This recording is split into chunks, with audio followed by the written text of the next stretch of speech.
The battle over currencies took center stage at the IMF meetings in Washington this weekend, and the result was predictable. Leaders from the developed world pressured China over the undervalued yuan. China pushed back, and the only thing anyone could agree on was the need to study the situation further. In its role as the world's new currency comp, you might say, the IMF will prepare reports showing the impact of foreign exchange policies. Here's IMF Managing Director Dominic Strauss-Kahn doing his best to sound optimistic.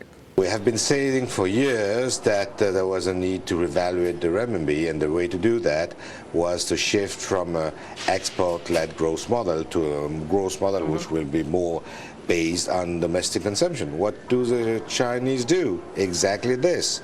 And now they agree with this idea that they have to shift their economy. They're doing it. It's difficult. It's not going to happen overnight. It's a huge economy. But they're doing this, and they say that the consequence of this will be the revaluation of the renminbi. The only point which is discussed is, does it go fast enough?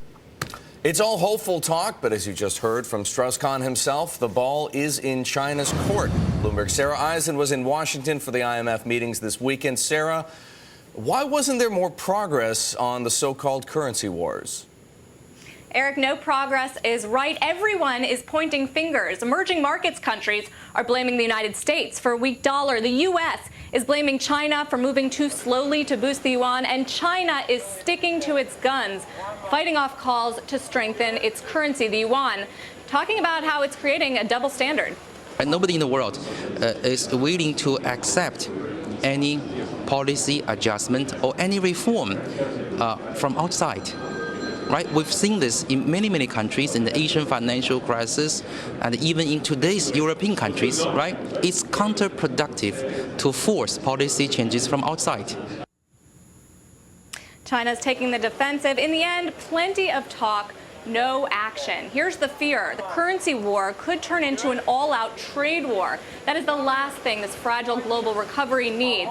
Now, the exchange rate battle goes far beyond the U.S. and China. Countries from Brazil to Japan to South Korea recently taking action to stop their currencies from getting too strong. This weekend, India, Ukraine, Chile, Australia, all joining the chorus, complaining about their strong currencies.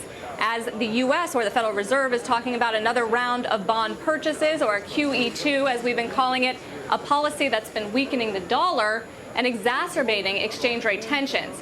Now, leaders are looking to the IMF to referee this fight, but its track record for pushing currencies and countries to move is weak. There's not the system of carrots and sticks that makes the enforcement, rather than just talking about these issues, but doing something about it. So in that sense, I'm not hopeful that IMF is going to make a huge difference in this problem. Rubini saying currency wars are a system of carrots and sticks, and it's just hard to reach a deal. Now, China's a prime example that economists are pointing to in the IMF's failure to push countries to move.